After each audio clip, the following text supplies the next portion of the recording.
My girlfriend and I get tortured for a living. Something went seriously wrong during her last session and now she's different. I've always had a bit of a passion for odd jobs. When I was a teenager, I discovered Craigslist, and everything just kind of snowballed from there. You wouldn't believe the kinds of things you can find on the internet, the kind of jobs you can secure without having to do any paperwork. Most of the time the people hiring either don't want to be traceable by the government, or they're just far too desperate at that point to add any additional hoops to jump through. That was how I met Chelsea. It was actually a really funny story, perfect for telling at parties. It would be perfect for our wedding, too, and for telling our kids. It would have been, at least. We met because we had both been hired to come to this birthday party, a kid turning 11. Neither of us fully knew what the job entailed when we agreed, which might have been a sign that we shouldn't have, but we were both informed we'd be paid handsomely, and that was all that either of us needed to hear. When we got there, Frank, a middle-aged guy with a salt and pepper beard who smelled strongly of patchouli and marinara sauce, informed us we were to get in a huge screaming match around the middle of the party. We were playing a couple from a few houses down who were really on the fritz, I guess. We weren't told why, just what to do. I'm still not sure why he wanted us to do that. I was hesitant. I wasn't much of an actor. But Chelsea, she threw herself into the role wholeheartedly. A couple of hours later we were sitting on the curb a block away, and she was holding a bag of frozen carrots against my swollen cheekbone, and I was nursing a blunt, wincing at how my chocolate milk-soaked clothing stuck to my skin. We compared stories of our strangest jobs, our craziest experiences, the worst things we'd ever done to make a couple bucks. We both agreed that anything below a felony was fair game, but we gravitated towards weird yet legal and harmless tasks. She had a passion for all of it that I'd never seen in anyone I'd ever met. She was really doing it for the experiences, not the money. She was a thrill seeker. I fell in love with her quickly, like getting hit over the head with a blunt object. It was aggressive and immediate. A couple of months later we got a place together, and the rest was history. We fell into a nice domestic routine. She made me coffee in the morning and kissed my forehead when I walked into the kitchen. We took turns cooking dinner and doing the dishes, and we watched hours of reality television slop on our sofa that was just big enough for two. We talked about the future. We talked about a dog and 2 kids and a yard. It all just fell into place. Her friends liked me, and my friends liked her, and our families were the same. My mother became a little too obsessed with having a grandchild, and I had to beg her to stop asking Chelsea about her cycle. But none of them knew about our secret life, the jobs we did together when everyone went home. It was just for us, and it was exciting, this secret hobby that we shared. The first call from OEM came on a quiet Friday. Chelsea was at her job as a barista, and I was at home getting some cleaning done before having lunch with my parents, like an old person. I was used to getting calls that didn't have identification, considering all my side jobs, so I didn't bat an eye at the NO caller ID on my screen. What was different, however, was the automated message that played as soon as I picked up the call. This call may be recorded for quality assurance and training purposes. Please state your first and last name and your date of birth. I frowned, tossing the rag I'd been cleaning the stove with onto the kitchen counter. Julian Rains, May 14th, 1999. There was a silence, and then a beep. Then a man spoke, non-automated this time. Hello, Mr. Rains. I've been informed you might be looking for a job. When Chelsea got home, I was waiting for her on the couch. She came up behind me, cupped my face in her hands, and kissed the top of my head. Hey babe, I said, trying to keep the excitement out of my voice. How was work? Exhausting. She slumped over the back of the couch, smushing the cushions. But I got this crazy voicemail. The facility was in what looked, from the outside, like a dilapidated warehouse. The man who picked us up in a long black car was very quiet, answering our questions in single-word responses and keeping his eyes on the road. Chelsea and I kept giving each other small glances and squeezing each other's hands the entire way there. A man greeted us at the car door, opening it for us with a smile. He was tall and thin, and he wore a crisp suit with his dark hair slicked back, not a strand askew. Mr. and Mrs. Rains, I presume? Chelsea looked down shyly. I was surprised, she was never shy, but this situation definitely felt more professional than what we were used to. We aren't married. Oh, I'm sorry. The man tapped his forehead with the palm of his hand good-naturedly. I'm so sorry, Miss Sutherland. Miss Sutherland, of course. He reached out to shake her hand, and then mine, eager. My name is Malcolm Kessler. You can just call me Kessler. Would you like to know what you're doing here? We let Kessler lead us into the building. On the inside, it looked far less run down. We were greeted with long white hallways and bustling professionals holding coffees and clipboards, wearing matching white lab coats. Is this like a hospital? Chelsea asked, gazing around in awe. I took her hand again, and she gave it a squeeze. No, not a hospital, although there are medical professionals here, and we do certainly have access to those kinds of tools. He offered us a sly grin. We entered a room with a metal table and 4 chairs, and not much else. A woman with her hair tied up in a tight bun came in, placed a stack of papers on the table, and scurried away. Kessler gestured for us to take a seat. This, he said slowly, looking from me to Chelsea and back again. This is OEM. Do you know what that stands for? He waited for us to shake our heads before continuing. This is the Office of Enhanced Methods. I blinked at him, the white fluorescent lights making my eyes burn. What does that mean? I'm glad you asked. Kessler leaned back in his seat, folding his hands in his lap. Essentially, here at OEM, we test torture methods. See what works, see what doesn't, see what we need to change or scale back on. You know. I could feel Chelsea looking at me. I looked back. I couldn't quite read her expression, but somehow I still could get the gist. Is this, a government project? She asked, her eyes still locked on mine and her brows furrowing. Kessler chuckled. You could say that. So why do you need us? I asked, even though I felt I might know the answer, finally looking away from my girlfriend and back at the man in front of us. Kessler sighed, leaning forward again, resting his elbows on the table. He had quite a sharp face, but it managed to feel charming and welcoming purely from his expression. I wondered if he'd practiced that. I'll level with you, he said, quieter than before. We need volunteers. But finding volunteers for something like this is difficult. That's why now we're looking for people like you, people who are interested in doing odd jobs like this one, and we're offering a large amount of compensation. I pressed my lips together, searching his face for any sign of deception or exaggeration. I found none. I glanced back at Chelsea, who was looking at the stack of paperwork. How much compensation? I asked finally, when it became clear that no one else was going to say it. I expected Kessler to laugh. He didn't. Are you two looking to get married? I felt the room heat up. Truthfully, I had bought the ring a month ago. I was just waiting for the right time, and a time when we could properly plan for a wedding without the stress of becoming bankrupt for it. Yes, I mean, eventually. Have you seen how much those venues cost these days? Kessler raised his eyebrows sympathetically, leaning even closer to us. Not to mention a honeymoon. Are you looking to have kids, start a family? Send those kids to college. Grow old and retire. The man actually reached out, actually took my hand in one of his and Chelsea's in his other. I felt like the air in the room was being sucked out of it. I'm going to be honest with you too. I am not going to mince words. It's tough out there right now. I could make it so you never have to worry about money again. He left us in the room to let us talk alone, and I could have sworn I heard the lock click behind him, but to be fair I was feeling pretty jumpy by that point. Chelsea and I sat for a moment in silence. This is a lot, she muttered, running her fingers through her hair. This place is crazy. I reached over to flip through the paperwork, chewing on my bottom lip. I saw words like non-disclosure agreement, liability, medical care. I put the paperwork back down and took her hand again. It's a lot of money. He seemed serious. Would we be considered, like, war criminals? If we took part in this? She laughed, but I could tell she was anxious. I shrugged slowly. She rubbed at her face with her free hand, a nervous habit of hers. I reached over and tucked some hair behind her ear, smiling. She smiled back apprehensively. There was something neither of us were saying, something neither of us wanted to point out. How bad was the job to offer that amount of compensation? Still, there was a buzz between us. This was what we did. We signed up for strange things for the experiences. Chelsea lived for things like this. I think I knew the second we got there that she would end up wanting to do it. When Kessler came back, I stood up, pushing my chair back and wiping my sweaty hands on my jeans.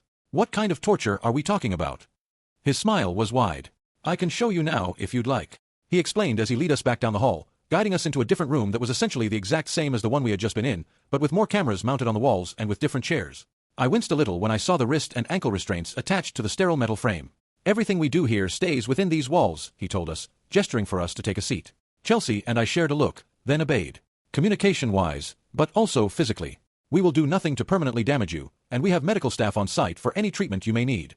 As if on cue, a man in one of the lab coats bustled into the room, pushing a cart. He began strapping down our wrists, leaving our legs unrestrained. Everything is voluntary, Kessler continued. Nothing will happen to you without your explicit consent, although we may need to withhold some details in order to get the most accurate read on your reactions. You can leave or discontinue your contracts at any time. The man in the lab coat started putting on medical gloves. I swallowed hard. What is he going to do? Kessler nodded at the man, who procured a syringe from his cart, examining the needle carefully and then picking up a little glass bottle to draw from. This is just, let's call it a sample. This is something we've been working on for a while. It's already been tested many times with a high success rate. I wondered what a high success rate in this context was. A large sum of pain. The right amount of screaming. Usually, we'd probably hook you up to various brainwave sensors, but we'll start light today. The doctor, was he a doctor? Approached Chelsea, who squirmed anxiously. He wiped her arm with an alcohol swab, and began feeling around for a good vein. I watched her, trying to look encouraging when her eyes met mine. This is a sort of liquid electrocution, per se. Before either of us could reply to that, the doctor was inserting the needle into Chelsea's arm and pushing down on the plunger. I watched her body seize up, her eyes going wide and glassy. She was perfectly still for a moment, save for her mouth falling open and her entire face going slack, and then she began to twitch and spasm, her limbs jerking with no control. Then she screamed, a gurgling, horrifying sound, and I was struck with panic. I was so distracted I barely felt the needle sliding into my own arm. And then it felt like I was being set on fire. We didn't go back to that place for a couple of months. Kessler told us to take our time, to think about it, as he handed us a tall stack of dollar bills. The feeling of the money almost bulging out of my pocket almost made up for the pain. He had told the truth. It didn't last. It felt like the effects of the injection lasted an hour, but we were told it had only been a few minutes before it wore off. I expected to be weak leaving the facility, and prepared myself to be embarrassed to handle it worse than my girlfriend did, but the feeling faded fast. In fact, I almost felt more alive. We were given a brief interview where a younger man scribbled extensive notes, and then we were free to go. The first thing Chelsea said to me when we got outside was, "What a rush." Still, we waited a while. It felt like a next step in our odd jobs hobby to make this a regular thing, like something a little bit depraved. It was dystopian, it was strange and scary.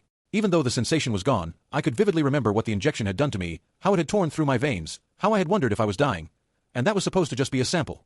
But eventually, neither of us could stay away. The money was good. Beyond good. At first, we kept it a secret from each other, as if we were doing something bad. She would head off to work, and I would drive to the warehouse. They would inject me, feed me things that made me sick, toss me around, even beat me, and then I would drive home, still reeling and sore. Chelsea started acting strange, staying up after I went to bed, but I couldn't exactly call her out on it, because I was being strange too. Neither of us wanted to put any pressure on the other, I guess.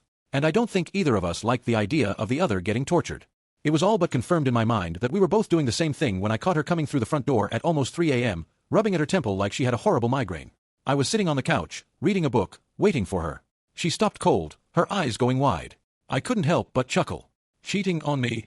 I asked. She laughed, plopping down next to me on the couch. "Not exactly." I pulled her to me, and she rested her head on my shoulder. "Let's just do it together, okay? From now on, let's just go together."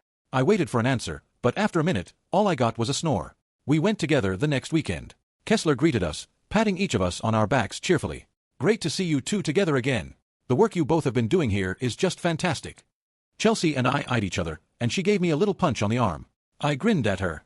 "I have something different for you two today, now that you're here together, if you're up for it." My smile faded a little, twisting into mild concern. I licked my lips. "Different how?" He waved me off, guiding us into one of the rooms. The same chairs greeted us, with their cuffs and restraints. A doctor was already inside, toying with some kind of strap. It looked sort of like a headband. "We'd like to try something more psychological than you're used to." I stopped in my tracks. Kessler and Chelsea both turned to face me, their eyebrows raising in sync. Psychological torture. I was getting vivid images in my head, all of the psychological horror movies I'd ever seen rushing back to me. Physical pain was one thing, but sanity was delicate, something that shouldn't be played with. Kessler approached me, placing his hands on each of my shoulders, and offered me a reassuring smile. "Think about it, Mr. Rains," he said, his voice kind. "It will be a brief test. It'll only last around 30 seconds. Like I've said, nothing will leave this facility, and we have professionals to assess your mental state directly afterwards. 30 seconds for enough money to buy a used car." I worried my lips together, the fear I'd had in the past creeping back in. If it wasn't dangerous, why was it worth so much? Worth more than we'd been paid for anything before? "Come on, Jules." Chelsea smiled at me from behind him. She didn't look afraid, and it soothed me a little. "We'll do it together." I nodded reluctantly. Almost as soon as my chin raised to do so, the doctor was slipping the headband on, 2 metal plates digging into my forehead. I felt my muscles tense up. We took our seats, and Chelsea reached over to grab my hand. They didn't strap us down this time, which I hardly thought about until after it was too late. The doctor put Chelsea's headband on too, and she made a face at me, which made me bite back a laugh. "Ready?" Kessler asked. Then he nodded at the doctor, who pressed something on what looked like a keyboard, and Julie started to scream. The second he touched the thing, she was screaming. It wasn't like any scream I had ever heard before, not like the one from the first time we'd been here, and not in any horror movie. Certainly never in real life. It felt like my eardrums were bursting, and it only grew louder and more shrill. It was desperate. It was beyond torture, beyond pain, beyond anything a human could possibly endure. I imagined hell. I imagined that souls being dragged to damnation might sound something like that scream. I wasn't even religious. She squeezed my hand and I felt my bones cracking. "Chelsea! Chelsea!" I rocketed out of my seat, trying to shake her, trying to ignore the searing pain. She wouldn't let go of my hand, couldn't. Her eyes were wide open and dead, looking right at me but not seeing anything. Still, tears streamed from them, more tears than I'd ever seen anyone cry. I whipped back around. The doctor was typing urgently at his computer, and Kessler was staring, his hands out and his eyes moving rapidly back and forth like he was in shock. "Jesus Christ, do something!" I screamed. "Fucking do something!" Chelsea was gasping now, a ragged sound that bounced around in my head. It felt like I could hear nothing but that horrible wet gasp, just dead air and her throat clawing for breath, drool seeping from her mouth and down her chin. Finally, I ripped the headband off her. Instantly she went slack, letting go of my hand. The room was silent for a moment. Then Kessler muttered something to the other man, and the doctor rushed out the door. "Chelsea! Chelsea, baby, are you okay?" I kneeled in front of her, rubbing her knee. She wouldn't look at me, Wouldn't move. For a second, I wondered if she was dead. Please answer me. Right when I was about to check her pulse, her head turned. She wasn't screaming anymore, but her eyes were just as dead as they had been before when they met mine. They didn't even look like her eyes anymore. She opened her mouth, and out of it came a horrible whispery sound, like she'd forgotten how to use her tongue. I leaned in closer, trying to smile at her weakly. "What is it, honey? Please," she gasped. "No more." I felt hot. I felt like I had a horrible fever. I reached up, touched her wet face. "It's over, baby. No more. It's over." She stared at me, if you could call it that. She wasn't in her body anymore. This was something else. She twitched. "Just kill me." I turned back to look at Kessler. He looked just as shocked as I did, anxiously adjusting his tie. For a long moment we met eyes, and I knew what he was thinking. Something had gone horribly, unbelievably wrong here. And he didn't know how to fix it. The next few hours were a horrible blur. I remember doctors rushing around, wheeling Chelsea out of the room despite my pleas to know where they were going, to let me go with them. I sat alone in the cold, sterile room, her scream echoing around in my head. I cried, I begged the cameras in the corners of the room, I banged my head against the table. Someone came in and bandaged up my broken hand, but no one would tell me anything. It felt like days that I was in there. Honestly, it could have been. When the door finally opened again and Kessler stepped through it, I couldn't even feel relieved. I just felt broken. "Where is she?" I croaked, raising my head.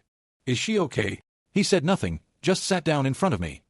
He was back to business, the horrified expression I'd last seen him have completely wiped away, although I could have sworn his face was a little pale. He took an envelope out of his pocket and placed it on the metal table between us. "Miss Sutherland is right outside. She's unharmed, and feeling fine." I choked out a sob. I couldn't help it. I hid my face in my hands. Kessler cleared his throat and continued. "You are to take this envelope. Inside is a check for $700,000.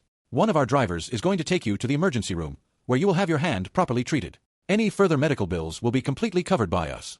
You are to do this, and then go home and never return here. Do you understand?" I looked up at him, and I nodded. I was angry. I wanted to yell, demand answers, threaten to sue. But I was far too exhausted for any of that. I just wanted to see Chelsea. I just wanted to go home. Kessler nodded, his mouth pressed into a thin line. "We at OEM are terribly ashamed about what took place today. Please accept our deepest condolences." Something about that rubbed me the wrong way, made my skin prickle, but my mind was numb. I just nodded again, taking the envelope and shoving it into my pocket. Chelsea was just outside like he'd said, and she smiled when she saw me. I gathered her in my arms and squeezed, breathing in the scent of her hair, kissing the side of her neck. "Thank God you're okay. Hey, don't cry." She pulled back, kissing my cheek and wiping away my tears. "I'm more than okay, baby." What a rush. A laugh burst out of me like an uncontrollable cough. "You're a psychopath. You like it." As promised, we were taken to the hospital, where I was put in a cast. My hand was broken in 3 different places. As Chelsea sat with me while they examined it, a horrible, anxious feeling crept over me. When I looked at her, all she did was smile. I couldn't sleep that night. I stared at the ceiling, white spots drifting across my vision, my hand throbbing dully on my chest. Chelsea's back pressed against the side of my arm was the only thing that made me feel any calmer. I turned to look at the back of her head, chewing on my lip. The room felt too quiet, too dark after spending so long in that bright sterile room. I was restless. "Chelsea," I whispered. "Are you awake?" She said nothing. She wasn't snoring, but I swore I could hear her heart beating. Ka-thunk, ka-thunk, ka-thunk. I sighed. "What did you feel when it was happening?" I knew she wouldn't respond, but I asked anyways. I needed to talk, even if it was just to myself. Ka-thunk, ka-thunk. I felt her shift a little, her back moving with each of her breaths. Her heartbeat began to speed up. Only then did I begin to wonder why I could hear it at all, and so loud. I sat up a little, leaning on my elbows. I stroked her hair. "Hey, baby, are you okay?" No answer. Ka-thunk, ka-thunk, ka-thunk. Suddenly I had that feeling. I had that feeling children get at night, when they become positive there's someone in the closet or just outside their bedroom door, someone they don't know. Panic raced through me, and whether it was rational or not, I had to see her face. I had to be sure she was alive, and she was herself, and she was real. I reached over and took her arm, rolling her towards me. Chelsea's eyes were wide open, bloodshot, and my heart jumped into my throat when I realized it hadn't been her heartbeat that I had been hearing. It had been her gasping for air, her throat closing and opening again rapidly, swallowing and heaving dryly in the dark like an animal about to throw up. Ka-thunk, ka-thunk, ka-thunk. I shook her awake, sitting straight up in the bed. She gasped, blinking at me almost sleepily, rubbing at her eyes. "Julian?" Her voice was raspy, tired and dry, but otherwise normal. I flicked on the bedside lamp, breathing hard. "Babe, what's wrong?" I shook my head. I couldn't look at her, couldn't breathe. I felt her wrap her arms around me, shushing me gently and stroking my hair. You were." "Sure, it's okay. It's okay now, Jules, I'm okay. Just a bad dream." But it wasn't a dream. I knew it wasn't. After that my girlfriend was different. She wasn't herself. I tried to go back to normal. She certainly tried to. She went to work like before, saw her friends, watched television with me on our couch. But it didn't feel like she was really there anymore. She didn't sleep much at all, and when she did, it was strange and restless. I more than once caught her sleeping with her eyes wide open, just like that first night. Once I asked her what her dreams had been like recently and she hesitated, before telling me. You know how when meat is fresh, and the muscles are still alive, so they move and squirm even though the animal is dead? She smiled and ruffled my hair. That's what the backs of my eyelids look like. The worst part was how normal she pretended to be. How fine she told me she felt, how she kissed me like always and how she tried to joke, but it never came out quite right. I reached my limit one night a month later when I got home after having a drink with some friends. The house was completely dark, completely silent, completely still. The second I opened the door, I felt it. The unexplainable terror. Like there was a man in the closet. It didn't feel right in there. Nothing felt like it was in the right place, even though I knew it must have been. Everything just felt wrong. Chelsea. I called out quietly, shrugging off my jacket, wet from the rain. Are you awake, honey? No answer. I went to go upstairs when I saw her. She was down our hallway. Her head was half poking out around the corner, only her eyes showing in the darkness, wide open. Staring at me, but not seeing me. She started to scream, and it was even worse to not be able to see her mouth. She screamed in short bursts, like a panting dog, the blood-curdling sounds jolting out of her. Fight or flight kicked in. I turned around and walked right back out the door, closing it behind me. I walked until I was across the street before looking back at the house. She was in our bedroom window, the lights turned on, illuminating her silhouette. I watched her rear back and slam her head into the glass once, then again, something dark and liquid trickling down to the frame. The paramedics had to tie her down to keep her from thrashing, or from hurting herself. I watched as they took her away, begging them to kill her. I tried to call OEM, but all I got was a message that the number had been disconnected. I drove back there while she was still in the hospital, but there was nothing left but an empty warehouse. When I picked her up, she was completely normal again, the only proof of the episode being the stitches on her forehead. It was that day, the day I picked her up, when I felt completely broken down and helpless, that I started to hear her voice. Honey. I looked over at my girlfriend, or what my girlfriend had become. She was staring out the window, smiling peacefully. What was that? She glanced at me, her smile widening. Nothing, Julian. I didn't say anything. I turned back to the road, convinced I was just losing my mind. I had to be. It would make sense. But then I heard it again. Julian, open your eyes, honey, it's okay. Jesus Christ, Kessler, would you take that thing off him? I think he's had enough. It's been weeks since then now. We're home, we're safe, or at least that's what Chelsea says. I'm trying to believe her. I know it was in my head. I know it was just whatever that device did to me. But it felt so real when it was happening. I'm terrified one day I'll wake up again in that room, and I don't think if I did I would bounce back so quickly.